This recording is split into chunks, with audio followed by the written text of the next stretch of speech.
warahmatullahi wabarakatuh. Halo teman-teman, selamat datang di podcast santai tapi penuh manfaat. Malam ini kita akan membahas topik yang bikin banyak orang deg-degan, yaitu public speaking.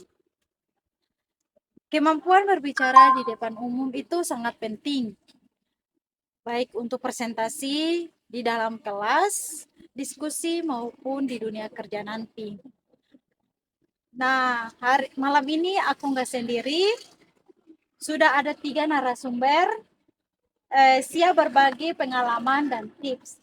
Halo Fitri, Halo, Kak. Resti, dan Halo, Risma. halo.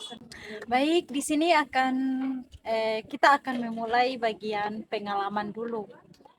Kalau menurut Fitri, apakah pernah merasa grogi saat berbicara di depan umum atau di depan kelas? Pernah banget, Kak. Pertama kali presentasi tuh di depan kelas, saya tuh hampir gemetar. Dan suara saya tuh gak jelas banget terdengar banyak orang. Wah, itu pasti bikin gak nyaman ya? Iya, Kak, benar. Kalau untuk menurut Resti bagaimana? Ya, aku pernah sampai blank padahal sudah belajar. Tapi pas di depan malah lupa semua. Itu sering terjadi sih. Kalau untuk menurut Risma bagaimana? Pernah, biasanya aku kurang percaya diri, jadi ragu untuk mulai bicara. Berarti masalah di sini bukan hanya kemampuan tapi di mental juga ya. Iya, betul sekali. Nah, di sini menurut kalian apa sih penyebab rasa grogi itu bisa terjadi? Kalau menurut saya tuh karena takut salah dan takut dinilai orang banyak.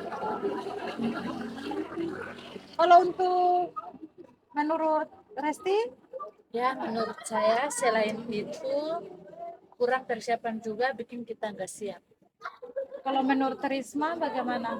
Dan kurang latihan aja, kalau jarang tampil pasti gugup.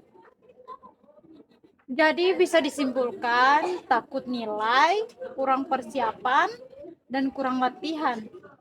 Iya, betul banget. Ini hal yang wajar sih kalau untuk banyak orang. Sekarang kita akan bahas cara mengatasinya.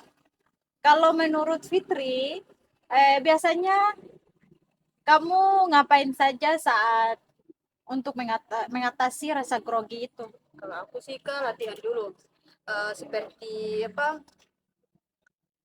latihan tuh bisa di depan cermin atau bisa merekam diri sendiri supaya bisa melihat apa kekurangan kita di mana. Itu sih Kak kalau menurut saya. Bagus. Jadi bisa evaluasi diri saja ya. Iya, betul Kak. Kalau menurut Resti bagaimana? Ya, Kak, aku biasanya bikin poin-poin penting jadi nggak perlu hafal semuanya. Itu membantu supaya kita tidak blank. Iya, jadi lebih terarah. Menurut Risma bagaimana? Kalau aku sih menurut pendapat aku ya, tarik nafas dulu sebelum mulai biar lebih tenang. Teknik sederhana tapi efektif ya. Ada tambahan dari kalian? Ada sih Kak dari saya. Anggap audiens itu sebagai teman kita. Mungkin ada teman-teman yang Dari lain. Ya, aku juga ada tambahan sih, Kak. Jangan fokus ke kesalahan kecil. Kalau dari aku Kak, yang penting percaya diri aja.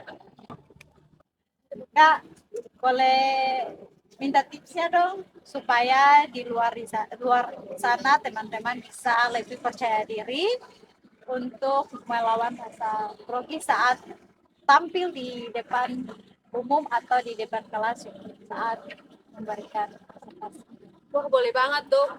Menurut saya nih tips dari saya ya ada 3. Yang pertama tuh banyak latihan, banyak kuasai materi, dan banyak juga menjaga kontak mata. Itu saja sih dari saya Kak. Untuk Resti, Ya, dari saya sih Kak ada juga 3 tips. Yang pertama, gunakan bahasa sederhana. Yang kedua, kecepatan bicara, yang ketiga gunakan intonasi yang lebih jelas. Risma? Kalau dari saya sih Kak, yang pertama percaya diri aja. Yang kedua jangan takut salah. Yang poin ketiga anggap sebagai proses belajar aja Kak. Wah, tipsnya sangat membantu ya untuk teman-teman kita di luar sana untuk bisa lebih percaya diri lagi, untuk lebih fokus pada untuk menguasai dirinya sendiri saat melakukan tampil di depan atau di depan umum. Bahwa public speaking adalah keterampilan yang bisa dilatih, rasa grogi itu wajar. Yang penting kita tahu cara mengatasinya. Jangan takut mencoba Terus latihan. dan tetap percaya diri. Nah, jadi kesimpulannya berbicara di depan umum itu nggak seseram yang kita pikirkan. Semua orang pernah grogi. Yang penting kita berani coba dan terus latihan. Makasih buat Kak Fitri, Kak Risma, dan Kak Resti. Dan buat kalian yang nonton, semoga jadi lebih pede dan percaya diri untuk tampil di depan. Sampai jumpa di podcast berikutnya. Bye bye.